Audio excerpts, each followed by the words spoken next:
Esta é a história de uma mulher que foi rejeitada por aqueles que deveriam tê-la amado e de um homem que havia jurado nunca mais amar. Quando o destino os colocou no mesmo caminho, ninguém poderia imaginar que daquela dor nasceria a mais bela história de amor. Se você acredita que todos merecem uma segunda chance, inscreva-se no canal, ative o sininho e deixe seu like. Nos comentários, me conte, você acredita em recomeços? Fique até o final, porque esta história vai tocar seu coração de uma forma que você nunca esquecerá. No fim do século XIX, em regiões isoladas do Brasil, histórias como essa eram comuns. Clara acordou naquela manhã de agosto sem saber que seria a última vez que dormiria sob aquele teto. O sol ainda não havia nascido completamente quando ouviu a voz áspera de Dona Inês chamando do andar de baixo. Não era um chamado gentil. Nunca era. Era a voz de quem convoca uma empregada, não uma filha. Mas Clara já havia se acostumado com isso ao longo de seus 24 anos de vida. Cada manhã começava igual, com aquele tom impaciente ecoando pelas tábuas velhas da casa, lembrando-a de que sua existência ali era tolerada, jamais celebrada. Levantou-se rapidamente do colchão fino no quartinho dos fundos da venda, o mesmo cômodo onde dormira desde que tinha memória. As paredes descascadas guardavam as marcas de sua infância solitária, pequenos riscos que fizera com carvão quando criança, contando os dias até que algo mudasse. Passou água fria no rosto usando a bacia rachada e prendeu os cabelos escuros em um coque simples, os dedos já conhecendo cada movimento de cor. Não havia espelho ali, nunca houve. Dona Inês dizia que espelhos eram vaidade desnecessária para quem não tinha beleza a zelar. E Clara aprendera a não questionar, a simplesmente aceitar cada palavra como verdade imutável. A venda ficava na entrada da vila, uma construção modesta de 2 andares que servia de comércio e moradia. As prateleiras empoeiradas exibiam tecidos desbotados, ferramentas enferrujadas, sacos de farinha que às vezes chegavam com gorgulhos. Não era um negócio próspero, mas sobrevivia atendendo os trabalhadores das fazendas próximas e os viajantes ocasionais que passavam pela estrada principal. Seu Genésio, o homem que a encontrara ainda bebê, enrolada em trapos na porta da igreja há 24 anos, havia construído o lugar com as próprias mãos, tijolo por tijolo, sonhando com uma vida melhor que nunca chegou completamente. Ele fora gentil com Clara quando criança, à sua maneira reservada e desajeitada. Ensinara-lhe a ler usando jornais velhos que chegavam da capital com semanas de atraso. Mostrava-lhe como conferir trocos, permitia que comesse as frutas amassadas que não serviam para vender. Não era amor, Clara sabia disso até quando pequena, mas era algo próximo de bondade, uma gentileza silenciosa que se manifestava em pequenos gestos. Às vezes, quando Dona Inês não estava por perto, ele até sorria para ela, um sorriso triste que dizia: sinto muito, mas não posso fazer mais. Dona Inês, porém, sempre deixara claro que aquilo era caridade forçada, um peso que carregava contra sua vontade. Você devia ter ficado onde te deixaram, dizia com frequência, especialmente quando o trabalho não saía perfeito ou quando Clara ousava sorrir alto demais. Sou obrigada a te sustentar, porque meu marido tem coração mole. Mas não pense que isso te faz parte desta família. Nunca serás nada além do que és, uma enjeitada que tivemos a caridade de acolher.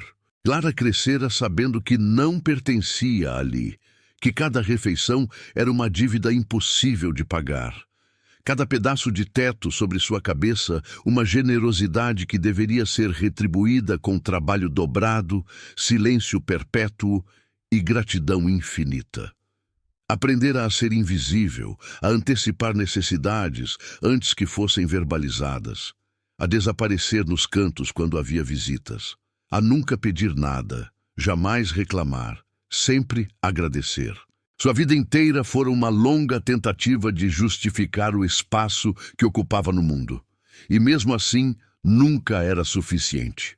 Quando seu Genésio morreu há 6 meses, vítima de uma febre que nenhum médico soube tratar, tudo piorou. O homem fora o único elo frágil que aprendia aquela casa com alguma semelhança de humanidade. E com ele debaixo da terra, enterrado no pequeno cemitério da vila, sob uma cruz simples de madeira, Dona Inês não via mais razão para disfarçar seu ressentimento. As dívidas do negócio vieram à tona como feridas abertas, as contas que não fechavam, os fornecedores cobrando com ameaças cada vez mais diretas. A viúva precisava de um culpado, e Clara estava ali, conveniente e indefesa. A culpa é sua, dizia Dona Inês em suas crises cada vez mais frequentes. Desde que você chegou, só tivemos má sorte.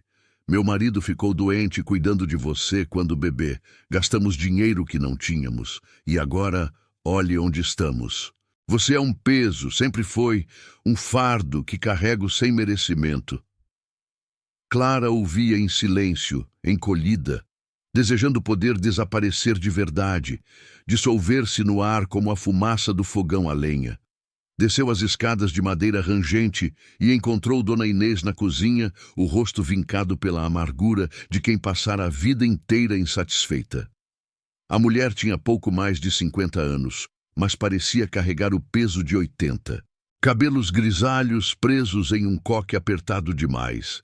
Mãos ossudas que tremiam levemente, olhos que já foram castanhos e agora pareciam apenas cinza, como se toda a cor tivesse sido drenada junto com qualquer resquício de alegria. Prepare o café e abra a venda, ordenou sem olhar para Clara. E quando terminar, quero que organize o depósito. Está uma bagunça por sua causa. Clara engoliu a injustiça que subia pela garganta. O depósito estava desorganizado, porque Dona Inês insistira em mudar tudo de lugar 3 vezes na semana anterior, procurando coisas que podia vender para pagar dívidas, revirando caixas, espalhando ferramentas. Mas argumentar só pioraria as coisas. Sim, Dona Inês, respondeu baixinho, já se movendo para acender o fogão. O dia transcorreu na rotina que conhecia de cor. Cada movimento automatizado pelo tempo e pela repetição. Atender os poucos clientes que ainda frequentavam a venda, cada vez menos a cada mês.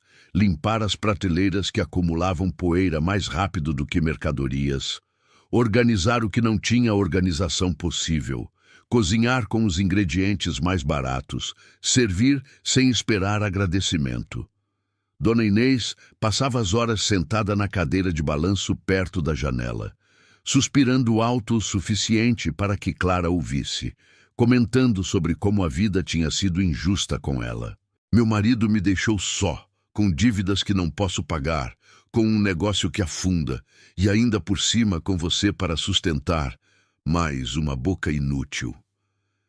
Clara fingia não ouvir, mas cada palavra cravava fundo como espinho sob a unha, doendo de formas que não tinham cura. Continuava varrendo, limpando, organizando, como se o trabalho pudesse, de alguma forma, redimi-la do pecado de existir, do crime de ter sido abandonada e depois recolhida por quem não a queria. Foi no final da tarde, quando o sol começava a atingir o céu de laranja e roxo, que tudo desmoronou. Clara estava varrendo à frente da venda, levantando pequenas nuvens de poeira que dançavam na luz morrente, quando viu Dona Inês conversando com o senhor Augusto na entrada. O homem era conhecido por toda a região como abutre de propriedades, alguém que comprava terras e negócios de pessoas endividadas, sempre por uma fração do valor real, aproveitando-se do desespero alheio. Era gordo, suado, com olhos pequenos que calculavam lucro em cada olhar. Usava roupas caras, mas mal ajustadas, e tinha o hábito de mascar tabaco que deixava seus dentes manchados de marrom. Dona Inês acenou para Clara se aproximar, e havia algo diferente em seus olhos, uma mistura de alívio e crueldade que fez o estômago de Clara revirar. O sorriso no rosto da mulher era artificial, colado como máscara, e isso assustava mais do que os insultos costumeiros. Clara, disse Dona Inês, sua voz adocicada de forma que soava grotesca, chegou a hora de você seguir seu próprio caminho. Você já é uma mulher crescida, já está mais do que na hora de buscar sua vida. O senhor Augusto aqui se ofereceu para comprar a venda, e com esse dinheiro poderei quitar minhas dívidas e recomeçar. Mas para isso, para que o negócio seja fechado adequadamente, preciso que a casa esteja livre, completamente livre. Clara piscou, o mundo parecendo desacelerar ao redor, sem entender completamente o que aquelas palavras floridas escondiam. Livre, repetiu, a voz saindo fina, quase infantil. Sem você, explicou Dona Inês, e agora cada palavra era escolhida para ferir, afiada como faca de açougue. Você não é minha filha, nunca foi. Foi uma obrigação que carreguei por 24 longos anos, apenas por insistência do meu falecido marido, que Deus o tenha. Ele já se foi, que descanse em paz, e eu não tenho mais motivos, nem meios, nem vontade de sustentar a filha de ninguém. Você precisa entender, Clara, cada um precisa cuidar de si neste mundo cruel. O mundo pareceu girar, as cores se esmaecendo, o chão fugindo sob os pés de Clara. Ela segurou-se no batente da porta, as pernas fraquejando, o peito apertando como se alguém tivesse amarrado cordas ao redor de suas costelas. Mas, Dona Inês, a voz saiu embargada, eu não tenho para onde ir. Não tenho ninguém, nenhum lugar, nada. A senhora sabe disso, sempre soube, e eu tenho culpa disso? A voz da mulher estava fria agora, sem fingimento, sem máscaras, apenas crueldade pura. Deviam ter te deixado na igreja mesmo, onde te encontraram. Pelo menos lá os padres sabem lidar com abandonados, têm caridade de verdade. Eu fiz mais do que devia, muito mais. Te dei teto e comida por 24 anos, quando não tinha obrigação nenhuma. Agora é hora de cada um cuidar de si, de cada um seguir seu rumo. Você é jovem, pode trabalhar, pode se virar. Não é problema meu. Clara sentiu lágrimas queimarem atrás dos olhos, mas forçou-as a não cair, prendeu-as com toda a força que tinha. Não daria a Dona Inês a satisfação de vê-la chorar, de vê-la quebrar completamente. Já havia dado tudo a essa mulher. Anos de trabalho silencioso, submissão total, cada pedaço de dignidade. Não daria também suas lágrimas. Quanto tempo eu tenho? Sua voz saiu mais firme do que esperava, e isso a surpreendeu, como se houvesse dentro dela uma força que desconhecia. Até amanhã ao amanhecer. Leve só o que é seu, que não deve ser muita coisa. O senhor Augusto assume a propriedade depois de amanhã, e eu vou morar com minha irmã na capital. Não há lugar para você lá, então nem pense em pedir. Este é o fim, Clara, o fim de tudo isso. Clara assentiu, porque que outra coisa poderia fazer? Que opção tinha, além de aceitar mais essa rejeição, mais essa expulsão? Subiu lentamente para seu quartinho, cada degrau pesando como montanha, a visão embaçada, o peito apertado, os ouvidos zumbindo. Olhou ao redor do espaço minúsculo que fora seu mundo inteiro, as paredes descascadas, o colchão fino, a janela pequena que mal deixava a luz entrar. Não havia muito para levar, de fato. 2 mudas de roupa remendadas tantas vezes que mais tinha remendo que tecido original. Um chale desbotado que diziam ter pertencido à mãe que nunca conheceu. Uma Bíblia pequena com páginas amareladas que seu Genésio lhe dera anos atrás. E a certidão de batismo que provava sua existência, mesmo que não provasse seu pertencimento, seu valor, seu direito de existir. Passou a noite sem dormir, sentada na beira do colchão duro, olhando pela janela pequena para as estrelas que piscavam indiferentes no céu infinito. Pela primeira vez na vida, Clara se permitiu sentir raiva. Raiva de verdade.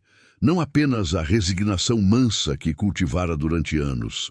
Raiva de quem a abandonara bebê na porta de uma igreja, embrulhada em trapos como se fosse lixo. Raiva de seu Genésio por morrer e deixá-la desprotegida nas mãos de uma mulher sem misericórdia. Raiva de Dona Inês por toda a crueldade disfarçada de caridade, por cada humilhação, cada insulto, cada dia de trabalho não reconhecido. Raiva do mundo, que não tinha lugar para mulheres como ela, mulheres sem nome, sem família, sem proteção. Mas junto com a raiva vinha o medo, gelado e paralisante, subindo pela espinha como cobra venenosa. O que uma mulher sozinha, sem família, sem dinheiro, sem referências, sem nada além de roupas velhas e uma Bíblia, poderia fazer? Onde poderia ir? Quem a aceitaria? O mundo lá fora era vasto e indiferente, e ela era nada, ninguém, invisível. Ao amanhecer, Clara desceu as escadas pela última vez, carregando sua trouxa pequena que pesava menos que seu coração. Dona Inês já estava acordada, como se tivesse passado a noite em vigília para garantir que a indesejada realmente fosse embora. Não houve despedida, não houve última refeição oferecida, não houve nenhuma palavra que não fosse vá logo. Apenas a porta se fechando atrás de Clara com um som final, definitivo, como tampa de caixão. A vila ainda dormia quando Clara começou a caminhar. As ruas vazias ecoando seus passos solitários. Não sabia para onde ir, apenas sabia que não podia ficar ali, onde todos conheciam sua história, onde todos a veriam como a rejeitada, a abandonada 2 vezes. Seus pés a levaram pela estrada de terra que cortava a região, ladeada por cafezais imensos que se estendiam até onde a vista alcançava. O sol nascente pintava tudo de dourado e vermelho, cores de fogo e esperança, mas Clara não conseguia ver beleza naquilo, apenas a imensidão de um mundo onde não cabia. Caminhou por horas, as solas finas de seus sapatos gastos, oferecendo pouca proteção contra as pedras afiadas do caminho. Não tinha comida, não tinha água, não tinha destino. A cada passo, sentia-se mais leve e mais pesada ao mesmo tempo. Leve porque não carregava nada além do essencial. Pesada porque carregava o peso de uma vida inteira de rejeição. O sol estava alto e implacável quando a força começou a faltar de verdade. Clara não comera desde o almoço do dia anterior, um prato ralo de feijão aguado, e a última vez que bebera água fora na madrugada. A boca estava seca como algodão, a língua grudando no céu da boca, a cabeça tonta girando em círculos, as pernas tremendo com cada passo. Precisava parar, precisava descansar, mas onde? A estrada seguia interminável, sem casas à vista, apenas plantações e mais plantações. Foi quando viu uma árvore frondosa à beira do caminho, um ipê antigo com galhos grossos, oferecendo sombra generosa contra o calor. Clara cambaleou até ali, as pernas quase cedendo, deixando-se cair sobre as raízes expostas que formavam bancos naturais. Encostou a cabeça no tronco áspero e fechou os olhos, apenas por um momento, apenas para recuperar o fôlego. Mas o corpo, exausto e desnutrido, depois de dias comendo cada vez menos, tinha outros planos. A consciência começou a escorregar entre seus dedos como areia fina, o mundo a ficar distante, os sons abafando. Clara lutou para manter algum fio de awareness, para não se render completamente àquela escuridão convidativa, porque algum instinto primitivo de sobrevivência dizia que entregar-se assim, sozinha naquela estrada deserta, podia significar nunca mais acordar. A visão começou a embaçar, manchas escuras dançando na periferia. Os sons da estrada ficaram abafados, distantes. As mãos tremiam incontrolavelmente no colo. Tentou se levantar, pensando que precisava continuar, mas as pernas simplesmente não responderam. Foi então que o pânico veio, aquela sensação de que seu corpo estava se desligando contra sua vontade, que estava perdendo o controle. Ela não sabia ainda, mas a poucos metros dali, na curva da estrada que seus olhos turvos não conseguiam alcançar, vinha um homem a cavalo. Um homem de ombros largos e olhar cansado, que também carregava suas próprias dores, suas próprias perdas irreparáveis, seus próprios motivos para ter jurado nunca mais abrir o coração para ninguém. Um homem que, em questão de minutos, encontraria uma mulher à beira do colapso, debaixo de uma árvore, e, sem saber, estaria encontrando a razão pela qual seu coração voltaria a bater de verdade. Mas isso Clara não sabia enquanto a consciência escapava, enquanto o corpo cedia, enquanto o mundo ficava cada vez mais distante. Tudo o que sabia, naquele momento suspenso entre estar e não estar, era que havia sido rejeitada pela última pessoa que deveria tê-la protegido. E que agora, sozinha, naquela estrada sem fim, sob um céu indiferente, talvez o mundo finalmente estivesse dizendo em voz alta o que todos sempre insinuaram, que não havia lugar para ela em lugar nenhum. Vicente Almeida não era homem de hesitar. Aos 35 anos, comandava uma das fazendas de café mais prósperas da região, com mão firme e decisões rápidas.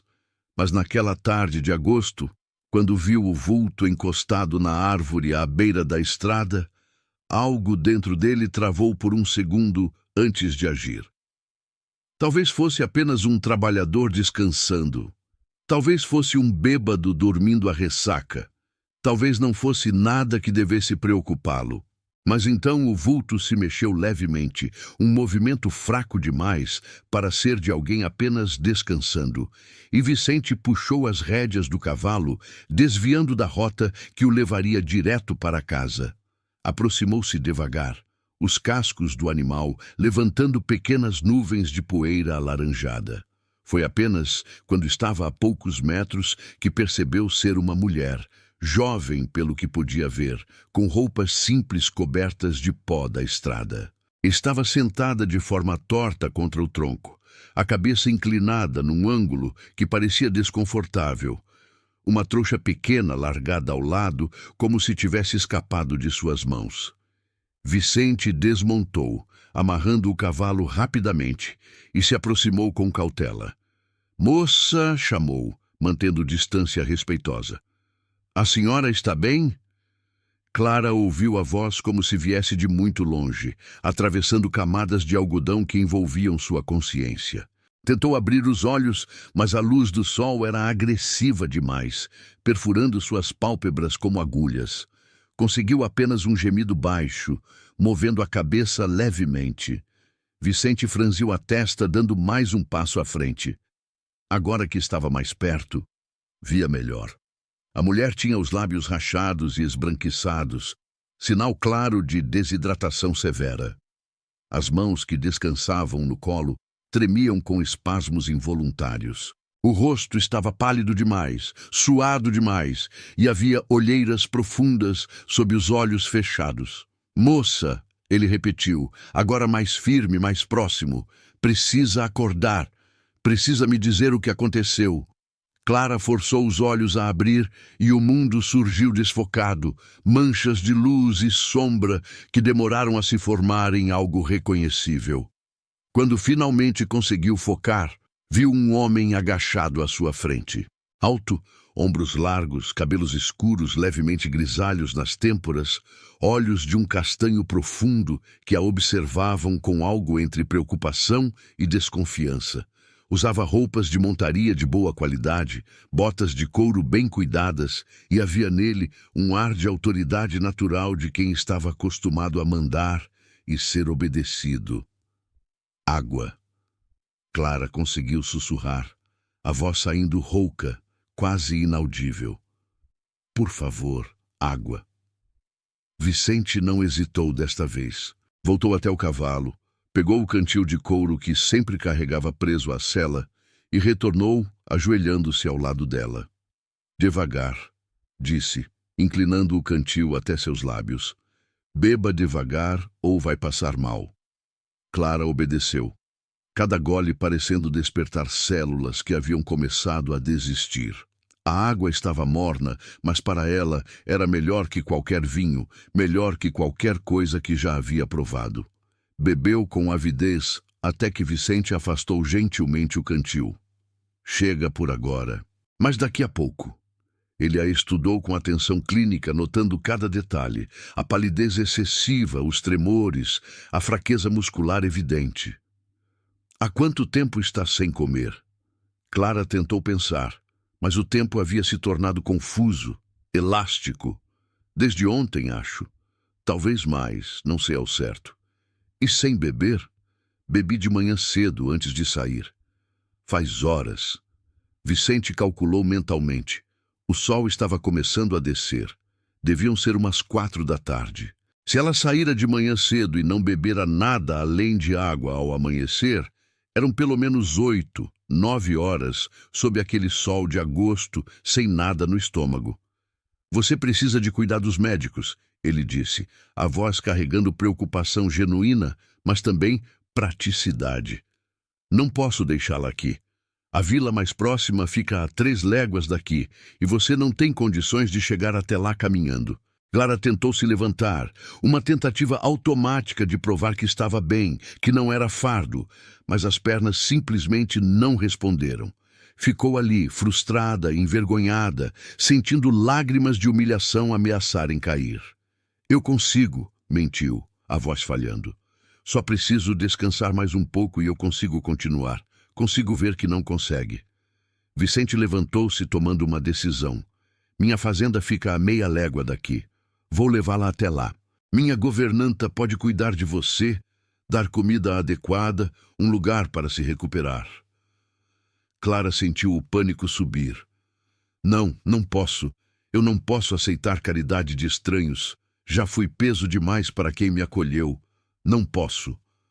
A voz saiu mais alta do que pretendia, carregada de desespero. Vicente a observou com atenção renovada, percebendo que havia ali mais do que simples fome e sede. Havia camadas de dor que não eram apenas físicas. Não é caridade, ele disse suavemente, surpreendendo-se com o próprio tom. É decência humana. E pela minha avaliação, a senhora tem cerca de 1 hora, talvez 2, antes que seu corpo desista completamente. Então, vamos parar de discutir e vamos resolver isso. Ele não esperou resposta, já estava pegando a trouxa dela e amarrando-a à sela. Depois voltou, agachando-se novamente. Vou precisar ajudá-la a subir no cavalo. Pode ficar tranquila que serei respeitoso, mas precisa deixar que eu a ajude. Clara não tinha mais forças para discutir, para resistir, para manter a fachada de independência que já era frágil. Assentiu levemente e Vicente passou um braço ao redor de sua cintura, ajudando-a a ficar de pé. O mundo girou violentamente e Clara teria caído se ele não a estivesse segurando com firmeza. Devagar, ele instruiu. Vamos com calma. Passo a passo conseguiram chegar até o cavalo. Vicente subiu primeiro, depois estendeu a mão para ela. Clara segurou aquela mão grande e calejada, sentindo a força ali, e com esforço imenso conseguiu montar, ficando sentada à frente dele na sela. Vicente passou um braço ao redor dela para segurar as rédeas, mantendo-a segura contra seu peito. Clara podia sentir o calor dele, o cheiro de café, terra e suor honesto de trabalho. Era estranho estar tão perto de um homem desconhecido, mas também era reconfortante de uma forma que não conseguia explicar. Havia solidez nele, segurança, algo que ela nunca sentira antes. Como se chama? Vicente perguntou enquanto guiava o cavalo a trote leve, tentando não sacudi-la muito. Clara, ela respondeu. Clara, apenas Clara. Vicente notou a ausência de sobrenome, mas não comentou. Eu sou Vicente Almeida. Esta é minha terra. Ele fez um gesto abrangente para os cafezais que se estendiam ao redor. Moro aqui com minha filha e alguns empregados. Clara mal estava registrando as palavras, o corpo cedendo ao cansaço, agora que não precisava mais lutar. A cabeça pesou contra o peito de Vicente e ela sentiu a consciência escorregar novamente. Fique acordada, Clara, ele disse, a voz mais próxima agora, perto de seu ouvido. Já estamos quase lá, só mais um pouco. Fique comigo. Ela lutou para obedecer, forçando os olhos a permanecerem abertos, focando na paisagem que passava. Viram os cafezais darem lugar a jardins cultivados. Depois, uma casa grande surgiu à vista. Era imponente sem ser ostensiva, 2 andares de arquitetura colonial, paredes brancas, janelas grandes com venezianas de madeira escura, um alpendre amplo na frente. Havia beleza ali, mas também uma tristeza indefinível, como se a casa estivesse apenas cumprindo função sem alegria, existindo sem viver de verdade. Vicente parou o cavalo na frente e imediatamente uma mulher de meia idade apareceu na porta, enxugando as mãos num avental. Senhor Vicente, ela começou, mas parou ao ver a figura frágil que ele carregava. Meu Deus, o que aconteceu? Encontrei ela na estrada, morrendo de fome e sede. Dona Teresa, prepare o quarto de hóspedes e traga caldo leve, água fresca e panos úmidos. Vicente desmontou com cuidado. Depois, ajudou Clara a descer, praticamente carregando-a nos braços quando as pernas dela cederam completamente. A governanta, Dona Teresa, não perdeu tempo em perguntas. Já havia visto muita coisa em seus 50 e tantos anos e sabia reconhecer emergência quando via uma. Venha por aqui, senhor. Ela guiou até a casa, subindo escadas até o 2º andar. O quarto de hóspedes era espaçoso e limpo, com uma cama grande coberta por colcha branca. Móveis simples, mas de qualidade. Vicente depositou Clara na cama com cuidado. E ela afundou naquele conforto como quem afunda em nuvem depois de anos dormindo em pedra. Vou buscar o que é preciso. Dona Teresa saiu rapidamente. Vicente ficou ali por um momento, olhando para aquela mulher que salvara sem pensar 2 vezes. Ela estava de olhos fechados novamente, mas respirando de forma mais regular agora que estava deitada. Havia algo no rosto dela, mesmo marcado pelo sofrimento, que tocava algo dentro dele que pensara estar morto. Não era atração, não exatamente. Era algo mais profundo, mais indefinível. Era reconhecimento, talvez, de uma dor espelhada, de uma solidão compartilhada sem palavras. Clara. Ele chamou suavemente. Clara abriu os olhos com esforço. Você está segura aqui, ele disse, e havia sinceridade absoluta naquelas palavras. Ninguém vai machucá-la, ninguém vai expulsá-la. Descanse, recupere suas forças. Amanhã conversaremos melhor. Por quê? Ela sussurrou confusa. Por que está me ajudando? Você não me conhece, não sabe nada sobre mim. Vicente hesitou, procurando palavras que explicassem algo que ele mesmo não entendia completamente. Porque sei como é estar perdido, ele disse finalmente. Porque sei como é quando o mundo vira as costas. E porque, ele deu um meio sorriso triste, tenho a sensação de que nossos caminhos se cruzaram por algum motivo que ainda não compreendo. Dona Teresa voltou, carregando uma bandeja com caldo de galinha fumegante, água fresca num jarro de barro e panos úmidos. Deixe comigo agora, Sr. Vicente. Ela disse com gentileza, mas firmeza. A moça precisa de cuidados de mulher. O senhor vai ver a pequena Laura. Ela estava perguntando por você. Vicente assentiu, lançando um último olhar para Clara antes de sair. Enquanto descia as escadas, sua mente trabalhava. Quem era aquela mulher? Por que estava sozinha naquela estrada? O que a levara àquele estado de desespero? E, mais importante, por que ele se importava tanto? Fazia 3 anos desde que Amélia morrera. 3 anos em que ele se fechara para o mundo, vivendo mecanicamente, cumprindo obrigações, mas sem sentir nada. E agora, de repente, havia preocupação genuína dentro dele, curiosidade, algo que vagamente se parecia com interesse por outra pessoa. No quarto, Dona Teresa ajudou Clara a sentar-se, colocando travesseiros atrás de suas costas. Devagar, querida. Ela disse com voz maternal, que Clara nunca conhecera de verdade. Vamos tirar esse pó todo, dar um banho em você, colocar roupas limpas. Mas primeiro precisa comer um pouco. Ela levantou a colher de caldo até os lábios de Clara, e aquele caldo simples de galinha, com cenouras e batatas, pareceu comida de reis. Clara comeu devagar, cada colherada trazendo vida de volta, até que seu estômago protestou, cheio demais depois de tanto vazio. Chega por agora, Dona Teresa tirou a tigela. Em algumas horas damos mais. Agora me conte como foi parar naquela estrada. Clara hesitou, a vergonha voltando agora que tinha força para senti-la. Fui expulsa da casa onde morava, ela disse simplesmente, não vendo razão para mentir. A mulher que me criou decidiu que não me queria mais, que eu era peso. Então me mandou embora sem nada além do que carrego naquela trouxa. Dona Teresa fez um som de desaprovação. Que tipo de criatura faz isso com outra? Expulsar alguém sem teto, sem comida, sem destino? O tipo que nunca me quis desde o começo, Clara respondeu, a amargura vazando. Fui encontrada bebê, sabe como é? Criada por obrigação, não por amor. Quando a obrigação acabou, acabou meu lugar também. Dona Teresa balançou a cabeça, tristeza nos olhos. Este mundo pode ser cruel, menina, muito cruel, mas nem todo mundo é como essa mulher que te criou. O senhor Vicente, por exemplo, ele tem coração bom mesmo que não mostre muito. Perdeu a esposa há 3 anos, ficou com uma filha pequena, e desde então é como se vivesse pela metade, cumprindo dias, mas sem alegria nenhuma. Clara processou essa informação. Então ele também sabia o que era perder, o que era ter o coração partido. Talvez fosse por isso que a ajudara. Reconhecimento de dor em dor.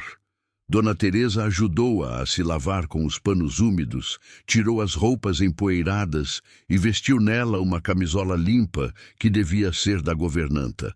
Agora durma, ela ordenou gentilmente, cobri-la até o queixo. Durma e deixe o corpo se recuperar. Amanhã pensamos no amanhã. Clara obedeceu, afundando travesseiros macios, coberta por lençóis limpos que cheiravam a sol e lavanda. Era tão diferente do colchão fino, do quartinho abafado, de tudo que conhecera. E pela primeira vez em dias, em meses, talvez em anos, Clara se sentiu segura. Não sabia o que o amanhã traria, não sabia se esse refúgio era temporário ou se novamente seria expulsa.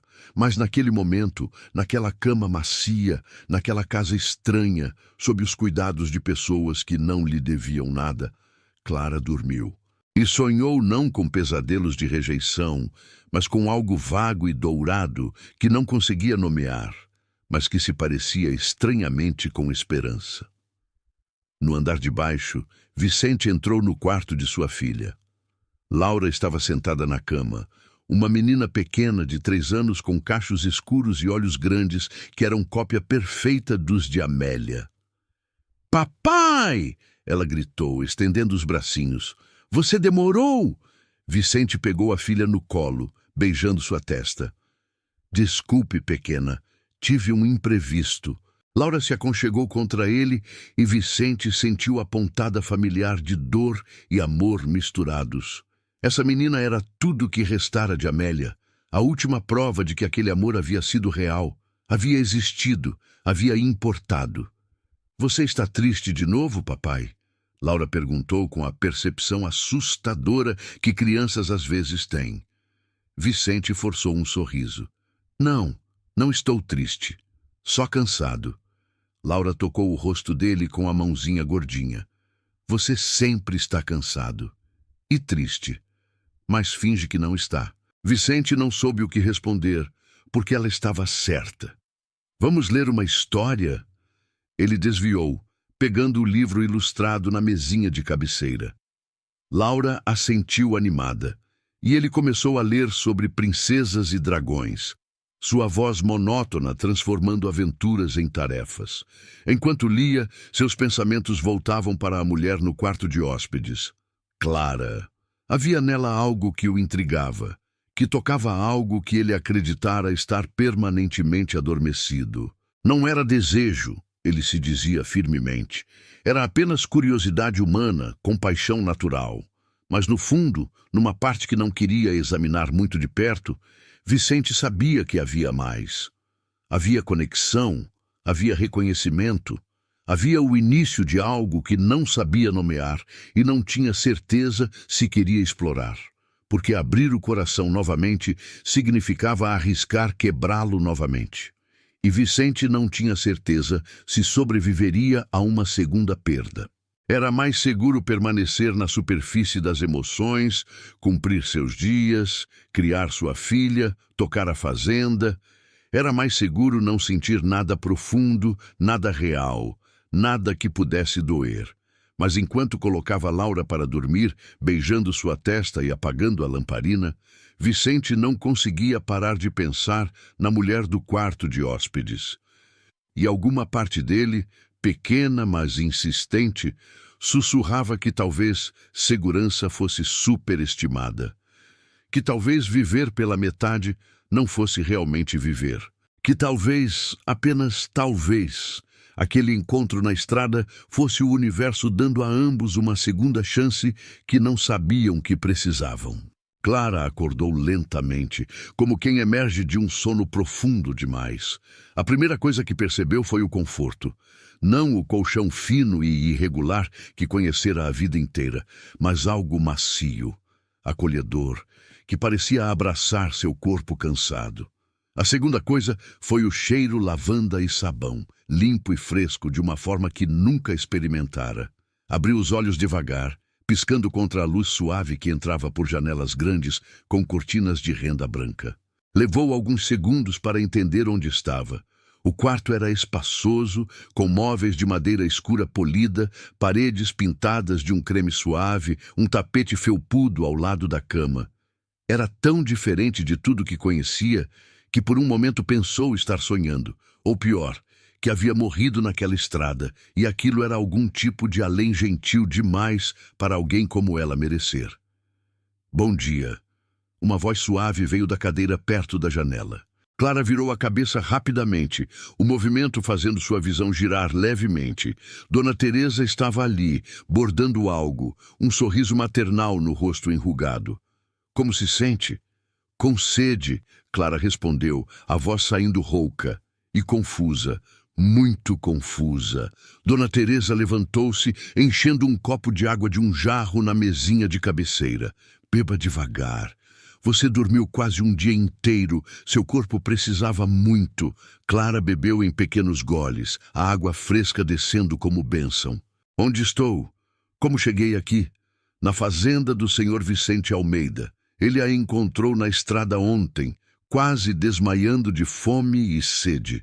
Trouxe você para cá. Eu cuidei de você a noite toda. As memórias voltaram em fragmentos. O homem no cavalo, a voz firme mas gentil, o cheiro de terra e café ser carregada até aquela casa. Clara sentiu as bochechas queimarem de vergonha. Eu causei tanto incômodo. Eu não deveria. Bobagem. Dona Teresa cortou com firmeza, voltando para sua cadeira. Qualquer pessoa decente teria feito o mesmo. Aliás, o Sr. Vicente pediu que eu o avisasse quando você acordasse. Ele quer conversar com você. Clara sentiu o pânico subir. Conversar sobre o quê? Sobre mandá-la embora educadamente? Sobre cobrar pelos cuidados? Dona Teresa deve ter visto o medo em seus olhos porque suavizou a voz. Não se preocupe, criança. O Sr. Vicente não é homem cruel, apenas direto. Agora deixe-me buscar um caldo leve para você. Precisa comer antes de qualquer conversa. Enquanto Dona Teresa saía, Clara observou o quarto com mais atenção. Havia quadros nas paredes, paisagens rurais pintadas com habilidade. Uma cômoda com espelho, algo que nunca tivera.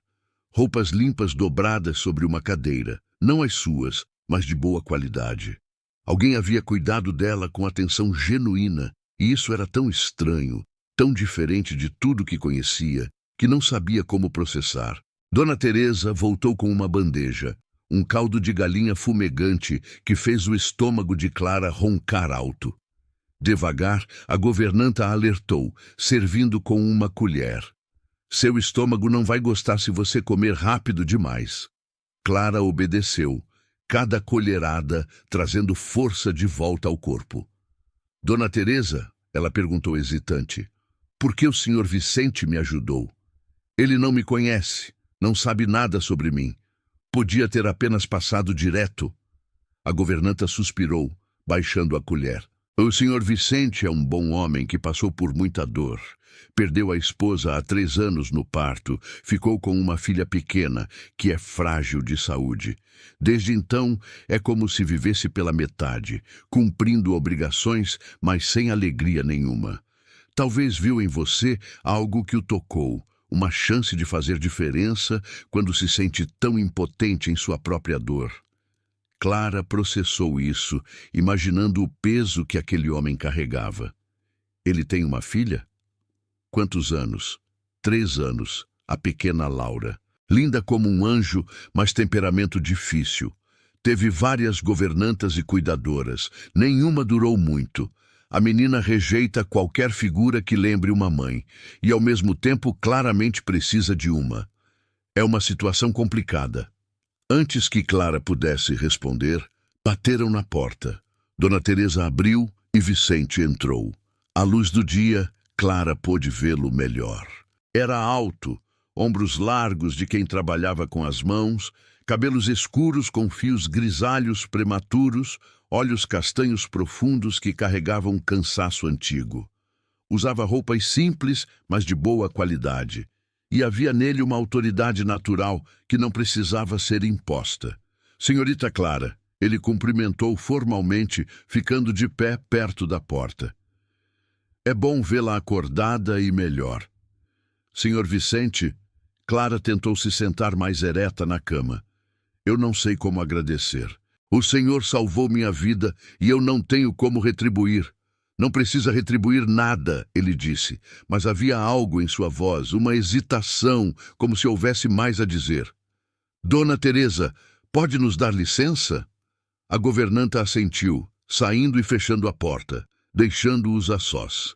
Vicente puxou a cadeira e sentou-se mantendo distância respeitável. Clara, posso chamá-la assim? Ela assentiu. Dona Teresa me contou um pouco sobre sua situação. Que foi expulsa da casa onde morava, que não tem família nem para onde ir. É verdade? Clara baixou os olhos, a vergonha voltando. É verdade, sim. Fui criada por pessoas que não me queriam, e quando não precisaram mais manter aparências, me mandaram embora. Não tenho nada, ninguém. Sou apenas mais uma rejeitada sem lugar no mundo. Não diga isso. A voz de Vicente saiu mais firme do que pretendia. Desculpe, ele suavizou. Mas não é verdade que não tem valor. Qualquer um pode cair em desgraça, isso não define quem somos. Clara ergueu os olhos, surpresa com a veemência. Vicente continuou, agora mais calmo. Tenho uma proposta para você. Não é caridade, é um arranjo que pode beneficiar ambos. Minha filha Laura precisa de alguém para cuidar dela, alguém com paciência e gentileza. As outras cuidadoras eram experientes, mas rígidas demais. Tratavam isso como trabalho mecânico. Laura percebe, rejeita, fica ainda mais difícil. Ele pausou, escolhendo palavras. Você precisa de um lar, de trabalho, de um recomeço. Eu preciso de alguém que cuide de minha filha com afeto genuíno. Ficaria aqui como governanta e cuidadora de Laura. Teria seu quarto, suas refeições, um salário modesto, mas justo. Não seria fácil. Laura pode ser muito desafiadora, mas se conseguir conquistá-la, criar uma conexão real, isso valeria muito para mim. Clara mal podia acreditar no que ouvia. Uma proposta de trabalho real, com teto e comida garantidos, tratamento digno, parecia bom demais para ser verdade, e toda a sua vida a ensinara que quando algo parece bom demais, geralmente tem uma armadilha escondida. Por que eu? Ela perguntou, desconfiança transparecendo. O senhor não me conhece, não sabe se sou confiável, se sei cuidar de crianças, se não vou roubar seus pertences e fugir na primeira oportunidade. Vicente sorriu pela primeira vez, um sorriso pequeno, mas genuíno. São perguntas válidas. Quanto a roubar, não tenho preocupação. Dona Teresa é observadora e eu confio no julgamento dela. Quanto a cuidar de crianças, imagino que não teve muita experiência, mas cuidado não se ensina apenas com experiência, se ensina com coração. E quanto ao porquê você, ele ficou sério novamente. Porque quando a encontrei naquela estrada, vi em seus olhos algo que reconheci. Vi alguém que sofreu, que foi rejeitada, mas que ainda não desistiu completamente. Vi força disfarçada de fragilidade. E pensei que talvez Laura precise exatamente disso, de alguém que entenda como é ser indesejada, e mesmo assim encontre razão para continuar. As palavras tocaram algo profundo em Clara, uma ferida antiga que ninguém nunca reconhecera ou validara. Eu aceito, ela disse, a voz firme. Farei meu melhor com Laura, prometo isso. Não sei se serei boa o suficiente, mas tentarei com tudo que tenho. Vicente assentiu, claramente aliviado. Ótimo. Descanse hoje. Recupere suas forças. Amanhã começamos. Ah, e Clara... Ele pausou na porta. Bem-vinda à Fazenda Santa Rita. Espero que aqui você encontre o que procura, mesmo que não saiba ainda o que é. Depois que ele saiu, Clara deitou novamente, o coração batendo rápido. Em menos de 2 dias, sua vida havia virado completamente. De rejeitada e expulsa para empregada com dignidade, de sem-teto para moradora de uma fazenda próspera, de invisível para a vista. Era assustador e emocionante ao mesmo tempo. Mas uma preocupação persistia, Laura. Uma criança de 3 anos que rejeitava cuidadoras, que carregava a própria dor de perder a mãe. Como Clara, que nunca tivera mãe nem experiência com crianças, poderia conquistar alguém assim? No dia seguinte, Clara acordou mais forte, o corpo recuperado. Dona Teresa trouxe roupas adequadas, simples, mas limpas e bem conservadas. Vista-se e desça para o café. Depois disso, vai conhecer a pequena Laura. Clara se vestiu com mãos tremendo levemente de nervosismo. Desceu as escadas, seguindo os sons de vozes que vinham da sala de jantar. Era um cômodo amplo e luminoso, com uma mesa grande de madeira. Vicente já estava sentado, lendo um jornal enquanto tomava café. E ao lado dele, em uma cadeira alta adaptada, estava uma menininha. Laura era pequena para seus 3 anos, com cachos escuros que emolduravam um rosto de porcelana. Tinha olhos grandes e castanhos, iguais aos do pai, mas havia neles uma tristeza que não deveria existir em alguém tão jovem. Usava um vestido branco com babados e tinha no colo uma boneca de pano que segurava com força. Quando Clara entrou, aqueles olhos a avaliaram com desconfiança imediata. Laura, Vicente disse gentilmente, esta é a Clara, ela vai morar aqui conosco e cuidar de você. Clara, minha filha Laura. Clara sorriu, aproximando-se devagar como faria com um animal assustado. Olá, Laura. É um prazer te conhecer. Você é muito bonita. A menina não respondeu, apenas apertou a boneca contra o peito e olhou para o pai. Não quero outra. As outras sempre vão embora. Sempre, repetiu com voz pequenininha, mas carregada de mágoa. O coração de Clara se apertou.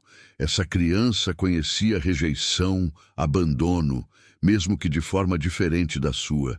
Eu entendo, ela disse suavemente, ajoelhando-se para ficar na altura de Laura. As pessoas te deixaram, e isso dói muito. Mas sabe, eu também fui deixada. Quando era bebê, minha mãe me deixou numa igreja. Depois, as pessoas que me criaram me mandaram embora. Então sei como dói quando ninguém fica. Laura a observou com atenção renovada, processando. Sua mãe te deixou? Clara assentiu. Deixou. E por muito tempo achei que era porque eu não era boa o suficiente. Mas sabe o que descobri? Às vezes as pessoas vão embora por motivos que não têm nada a ver conosco. Não é nossa culpa. E às vezes aparece alguém que fica de verdade. Você vai embora também? A voz de Laura era suspeitosa, mas havia uma vulnerabilidade ali, um desejo de acreditar. Não vou, Clara prometeu, a menos que você me mande embora. Mas enquanto você quiser que eu fique, estarei aqui. Laura pensou por um longo momento, então estendeu a boneca. Esta é Amélia. É o nome da minha mãe que morreu. Clara pegou a boneca com cuidado, entendendo o peso daquele gesto. Ela é linda. Sua mãe deve ter sido linda também. Era, Laura disse, os olhos enchendo de lágrimas que não caíram. Papai chora às vezes quando pensa que não vejo. Vicente engasgou com o café, claramente não esperando ser exposto assim. Clara olhou para ele, vendo a dor crua em seu rosto antes que ele conseguisse mascarar. Chorar não é ruim, ela disse para Laura, mas olhando para Vicente. Significa que amamos muito e amor não desaparece só porque alguém se vai. Seu pai chora porque amava sua mãe, e isso é bonito, não triste. Laura olhou para o pai e então de volta para Clara. Você também vai amar minha mãe? Perguntou com a lógica estranha de criança. Clara sorriu. Vou amar a memória dela, porque ela fez seu pai feliz e te trouxe ao mundo. E vou tentar cuidar bem de você, do jeito que tenho certeza que ela gostaria. Isso parece bom para você? Laura assentiu lentamente. Pode ficar então.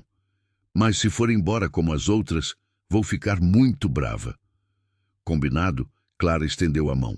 Laura a apertou com sua mãozinha minúscula, selando o acordo. Vicente observava a cena com algo parecido com espanto.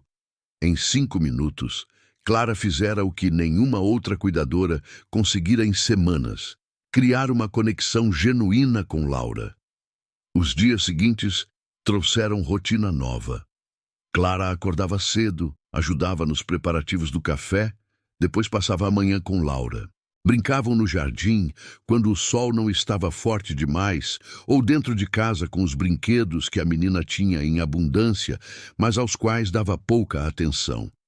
Clara descobriu que Laura adorava histórias, então inventava contos sobre princesas corajosas e dragões gentis, sobre meninas que encontravam tesouros em lugares improváveis.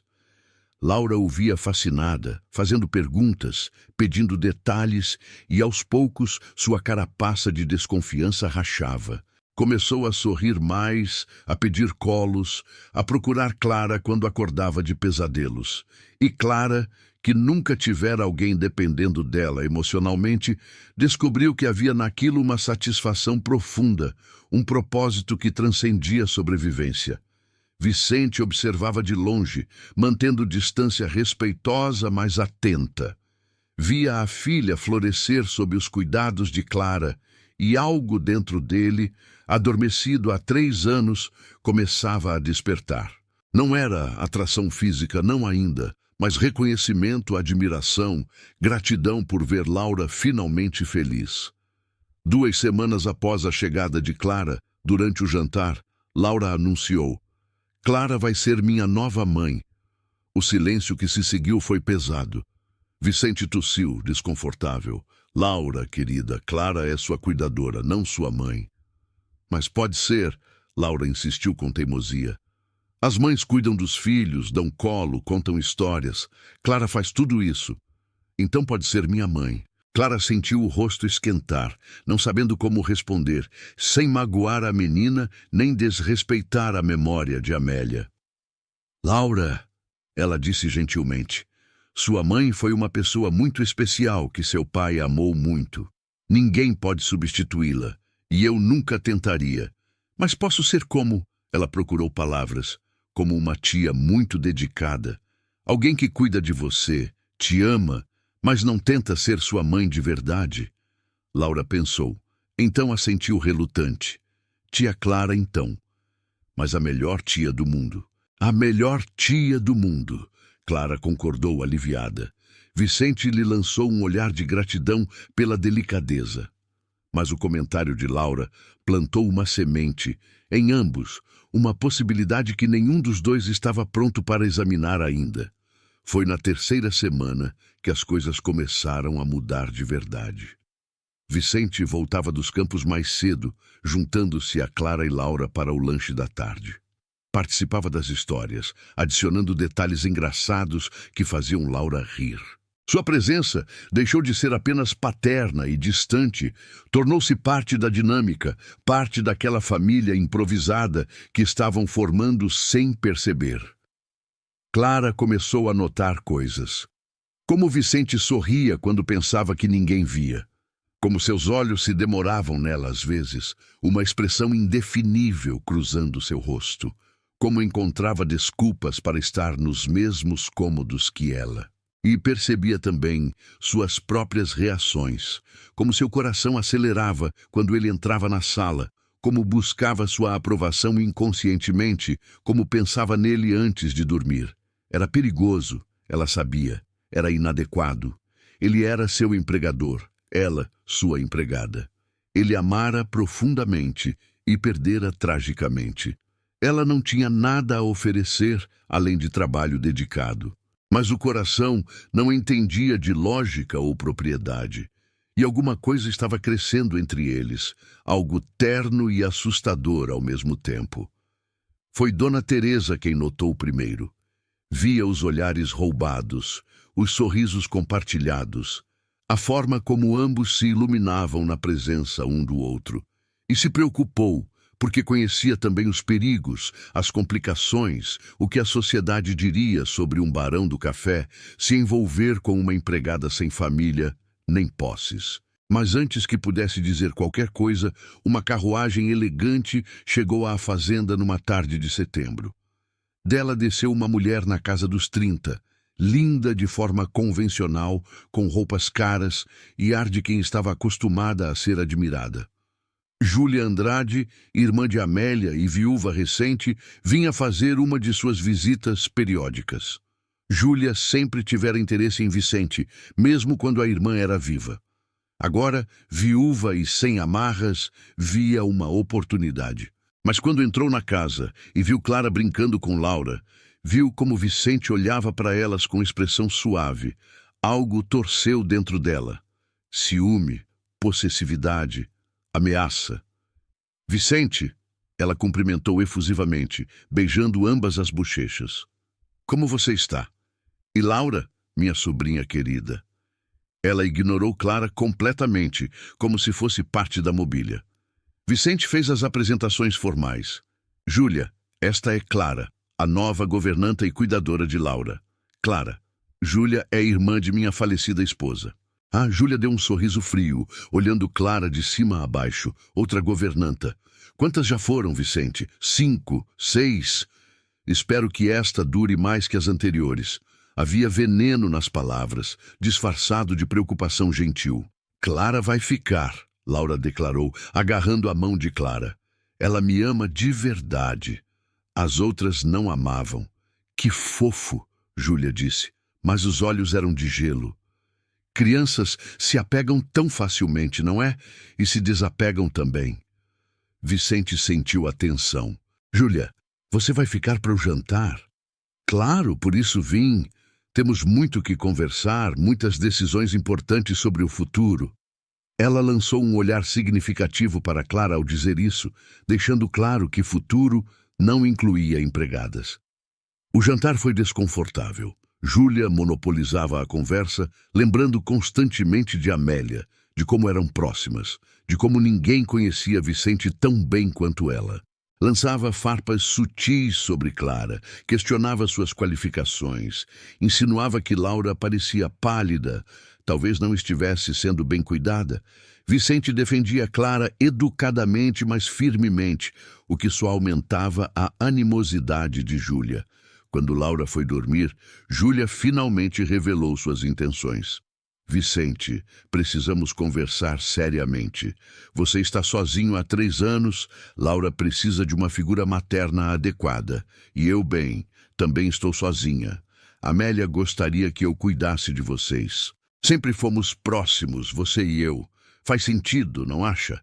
Vicente ficou sem palavras. Júlia, você é irmã de Amélia. Isso não seria estranho?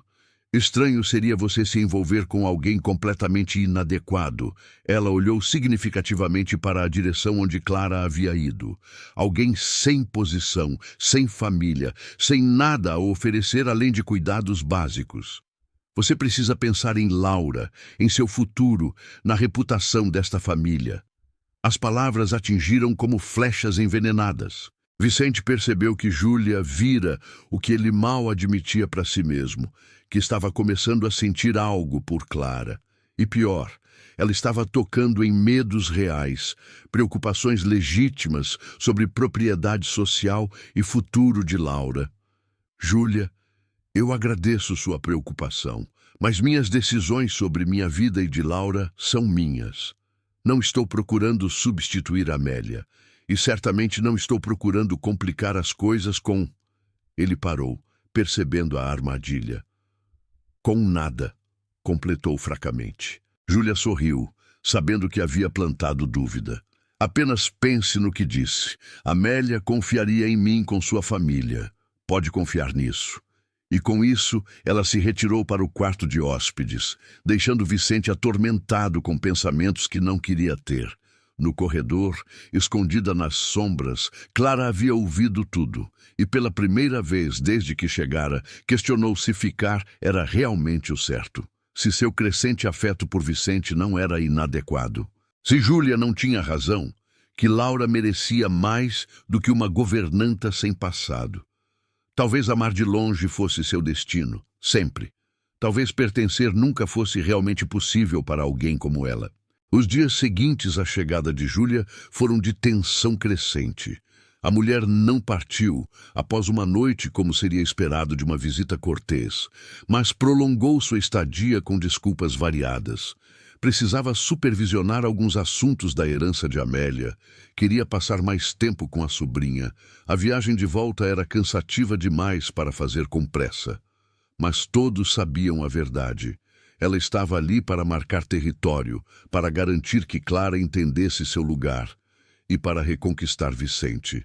Júlia era sutil em sua crueldade. Nunca insultava Clara diretamente na frente de Vicente, mas encontrava momentos a sós para soltar farpas envenenadas.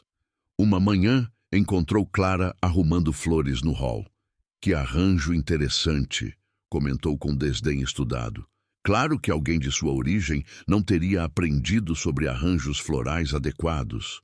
Na casa da minha irmã, sempre usávamos rosas, nunca essas flores campestres comuns. Clara mordeu a língua, não respondendo. Dar atenção aos insultos seria dar a Júlia exatamente o que queria. Outra tarde, enquanto Clara ajudava Laura com um quebra-cabeça, Júlia interrompeu. Laura, querida, sua tia Júlia trouxe um presente especial para você. Era uma boneca cara, importada, com vestido de seda e cabelos de verdade. Laura olhou educadamente, mas sem real interesse. Obrigada, tia Júlia, mas prefiro brincar com a Clara agora. O rosto de Júlia escureceu por um segundo antes de recompor a máscara de gentileza. Claro, querida, mas lembre-se, empregadas vêm e vão, família fica para sempre. Vicente notava a tensão, mas não sabia como resolvê-la sem criar um confronto aberto. Júlia era irmã de Amélia, parte da família, e expulsá-la seria desrespeitoso à memória de sua esposa. Mas, ao mesmo tempo, via como Clara murchava sob o peso constante da hostilidade, como seus sorrisos se tornavam forçados, como evitava estar no mesmo cômodo que Júlia sempre que possível. Clara, por sua vez, começou a questionar seriamente se deveria partir. Talvez Júlia tivesse razão. Vicente merecia alguém de sua classe. Laura merecia uma figura materna adequada, não uma órfã sem passado. O amor que sentia crescer dentro de si era inadequado, impossível, e ficar só traria dor para todos. Uma noite, deitada em seu quarto, tomou uma decisão. Partiria. Não por rejeição desta vez, mas por amor. Pela primeira vez, fazendo algo para proteger outros ao invés de apenas sobreviver. Na manhã seguinte, começou a arrumar discretamente suas poucas posses. Dona Teresa a encontrou guardando roupas na trouxa. "O que está fazendo, menina?" A governanta perguntou alarmada. "Preciso ir embora", Clara respondeu, a voz firme apesar das lágrimas. "Não posso ficar, Dona Teresa. Júlia tem razão. Eu não pertenço a este mundo.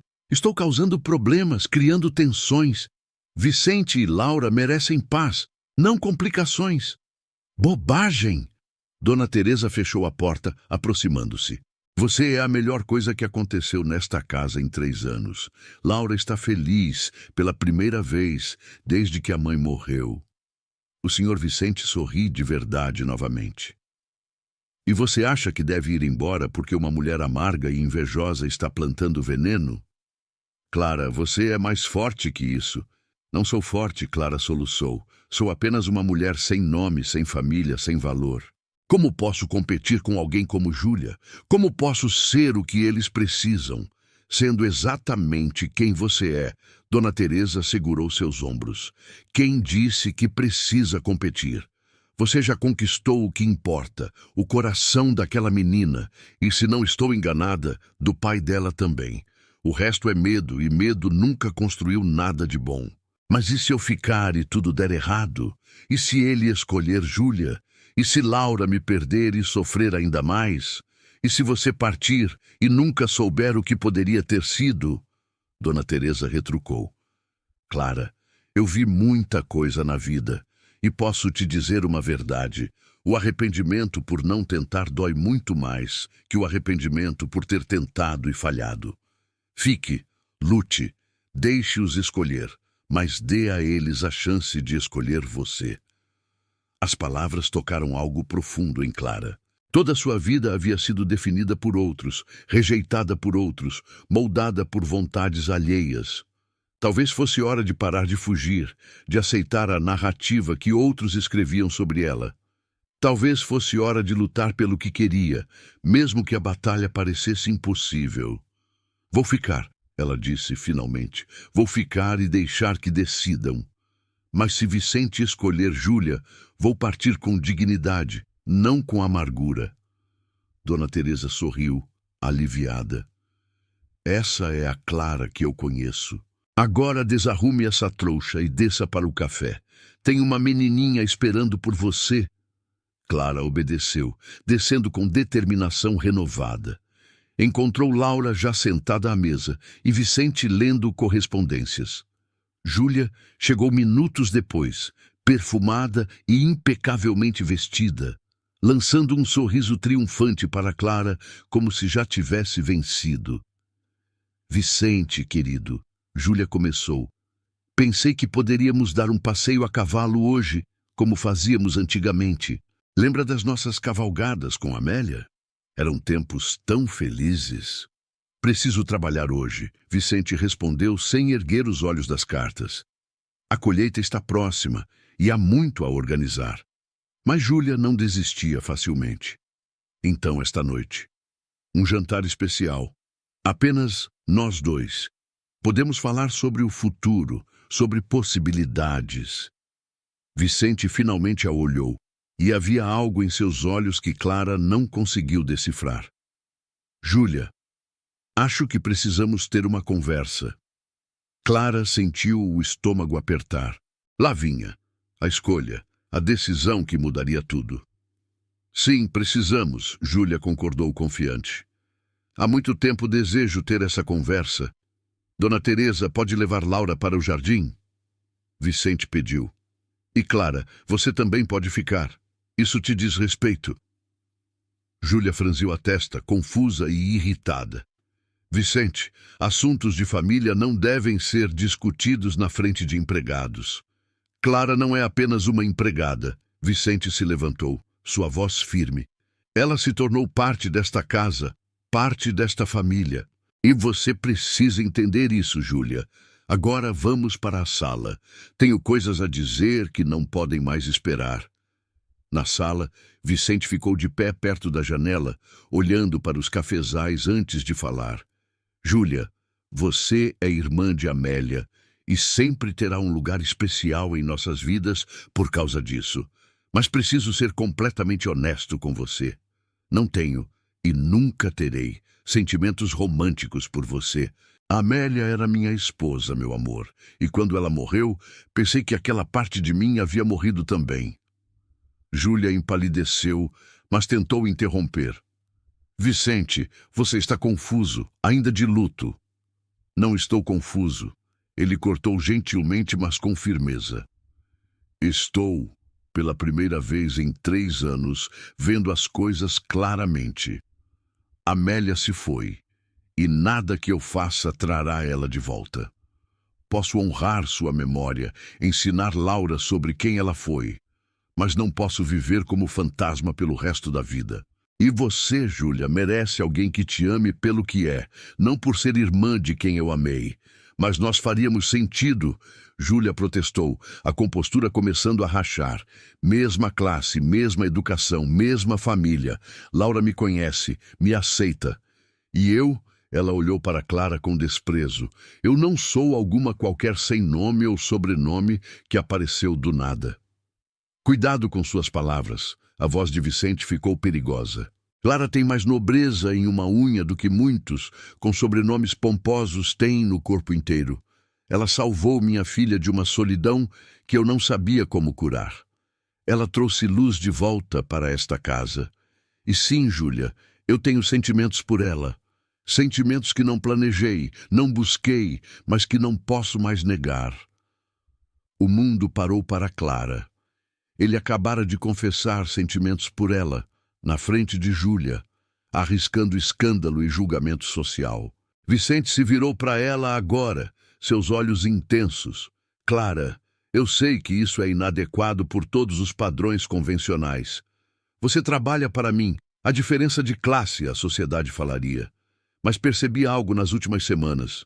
Percebi que convenções sociais não me aqueceram nas noites frias, não fizeram minha filha sorrir, não trouxeram cor de volta ao mundo. Você fez tudo isso. Ele deu um passo em direção a ela. Não estou pedindo que você corresponda a meus sentimentos. Não tenho esse direito, mas preciso que saiba que eles existem, que você é vista, valorizada, desejada, não como empregada, mas como mulher extraordinária que é. Clara não conseguia falar, as lágrimas escorrendo livremente agora. Júlia fez um som de desgosto. Isto é ridículo. Vicente, você está se rebaixando, manchando a memória de minha irmã com esta fantasia absurda. A memória de sua irmã é sagrada para mim, Vicente disse firmemente.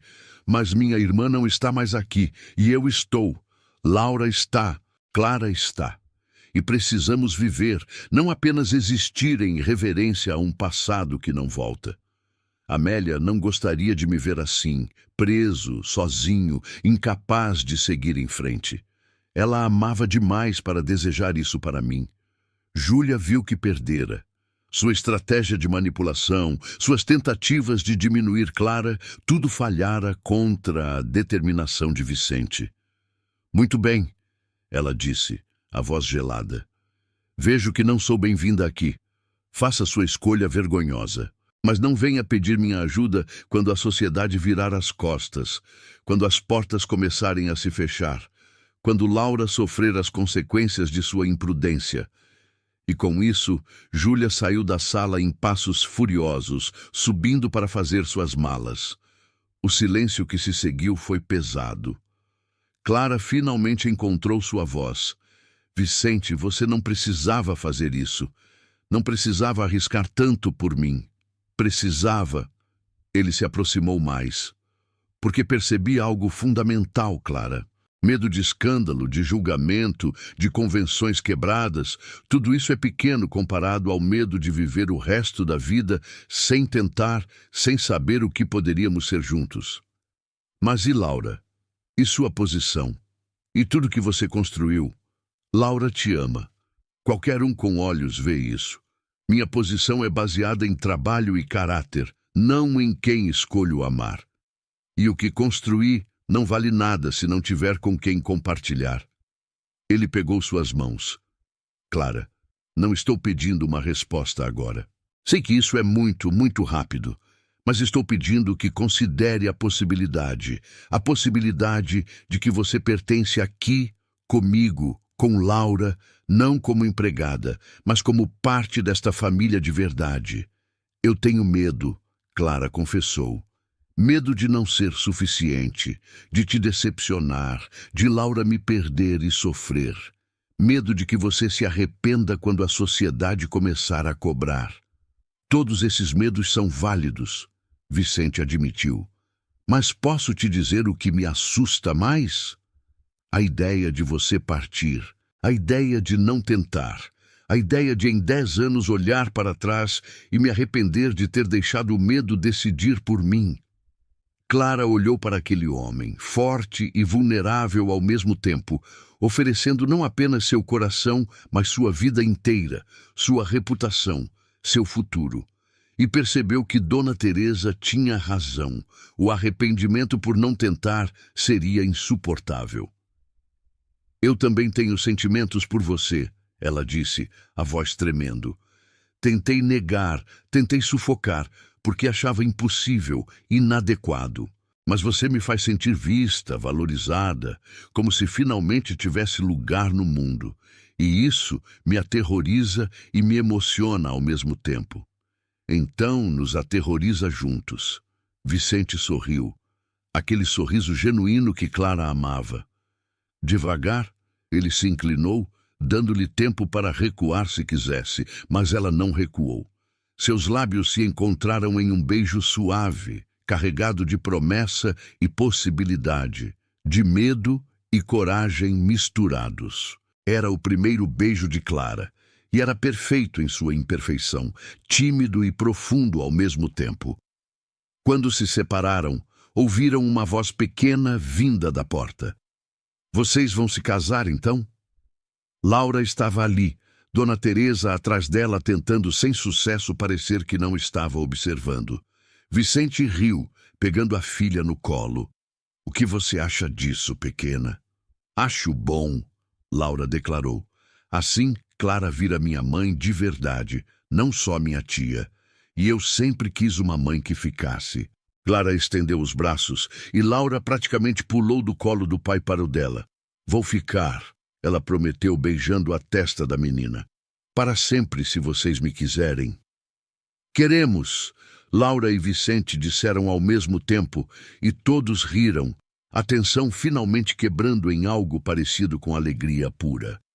Júlia partiu naquela mesma tarde, sem despedidas, apenas olhares de desaprovação gelada, e com sua partida pareceu levar embora as últimas sombras que assombravam aquela casa. Os dias seguintes foram de ajustes, de conversas longas sobre como proceder, sobre como lidar com as inevitáveis reações sociais. Vicente foi direto, queria um casamento real, não um arranjo secreto. Queria apresentar Clara à sociedade como sua futura esposa, enfrentar os julgamentos de cabeça erguida. Clara hesitava, preocupada com as consequências para ele e Laura. Mas Vicente era irredutível. Se vamos fazer isso, fazemos direito. Com honra, com orgulho, sem vergonha. Você não é segredo a ser escondido, é bênção a ser celebrada. 3 meses depois, na pequena capela da fazenda, Clara e Vicente se casaram. Era uma cerimônia simples, com poucos convidados, apenas aqueles que realmente importavam. Dona Teresa chorava abertamente, orgulhosa como se Clara fosse filha de sangue.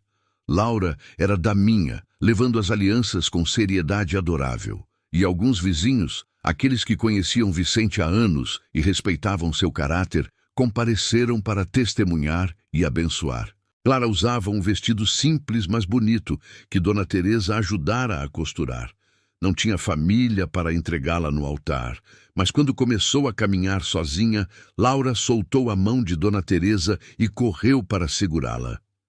Vamos juntas, mãe, a menina disse, e aquela palavra mãe fez lágrimas escorrerem pelo rosto de Clara. Vicente as esperava no altar, e quando Clara chegou, ele murmurou apenas para ela ouvir. Você está linda. Parece que sempre pertenceu aqui. Os votos foram simples, mas profundos. Vicente prometeu honrar e proteger, amar e respeitar, não como dono, mas como parceiro. Clara prometeu confiar e permanecer, construir e amar, não por obrigação, mas por escolha. E quando o padre os declarou marido e mulher, o beijo que compartilharam foi testemunho de segundas chances, de amor encontrado nos lugares mais improváveis, de famílias construídas com escolha ao invés de sangue. A sociedade falou, claro. Houve cochichos, olhares de lado, convites que pararam de chegar. Alguns fazendeiros cortaram relações comerciais, mulheres da alta sociedade viraram o rosto quando Clara aparecia na vila. Mas Vicente manteve sua palavra. Enfrentou tudo com cabeça erguida, sem vergonha nem explicações. E lentamente, muito lentamente, o escândalo perdeu força. Porque no fim, caráter fala mais alto que convenções. E ninguém podia negar que a fazenda prosperava, que Laura florescera, que Vicente era homem mais feliz. 5 anos depois, Clara estava no jardim observando Laura, agora com 8 anos, brincar com seus irmãos mais novos. Havia 2 meninos, gêmeos de 3 anos, e uma bebê de meses nos braços de Clara. A família que ela nunca tivera, que nunca ousara sonhar, estava ali, barulhenta e imperfeita e absolutamente linda. Vicente a encontrou ali, passando os braços ao redor dela e da bebê.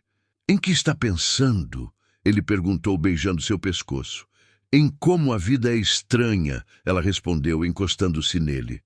5 anos atrás, eu estava morrendo de fome numa estrada, achando que não tinha lugar no mundo. Agora tenho tudo, família, lar, amor. Às vezes ainda me belisco para ter certeza que é real. É real. Ele a virou para encará-lo. E você merece cada pedaço disso, Clara. Nunca duvide. Não duvido mais. Ela sorriu.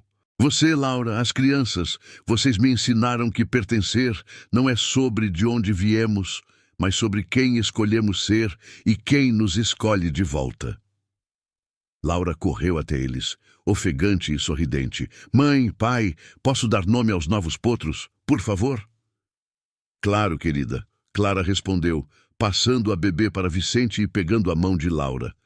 "Vamos ver eles juntas." Enquanto caminhava com a filha, não de sangue, mas de coração, Clara pensou em como a rejeição, que quase a destruíra, havia no fim levado-a exatamente para onde precisava estar.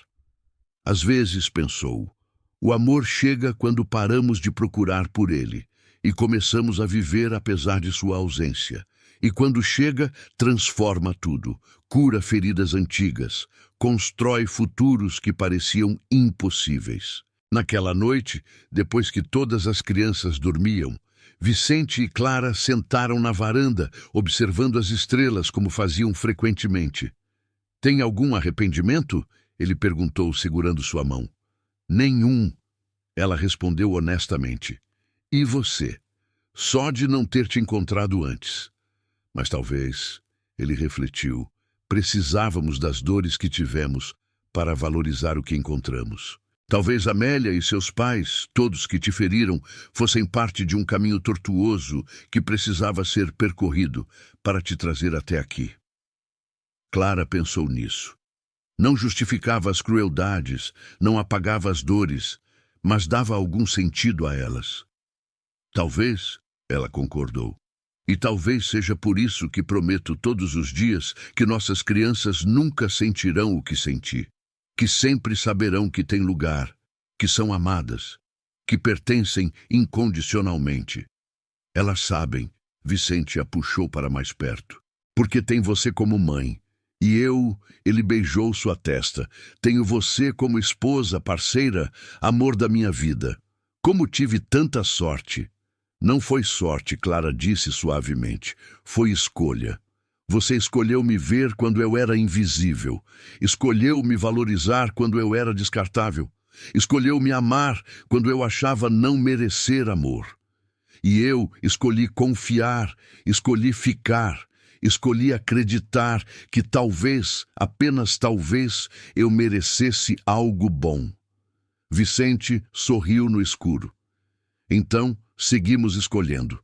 Todos os dias, em cada momento, escolhemos isso. Escolhemos nós. Escolhemos nós", Clara repetiu. E aquelas 2 palavras continham tudo: promessa e presente, passado superado e futuro construído. Ali, sob as estrelas que testemunharam tantas dores e agora testemunhavam tanta alegria, Clara finalmente entendeu uma verdade fundamental. Ela não fora rejeitada porque não tinha valor, fora rejeitada porque as pessoas certas ainda não haviam entrado em sua vida. E quando entraram, quando Vicente a encontrou naquela estrada, quando Laura a aceitou, quando Dona Teresa a defendeu, tudo mudou. Porque pertencimento não é sobre ser perfeita ou adequada, é sobre ser amada pelo que se é, com todas as imperfeições e histórias dolorosas incluídas.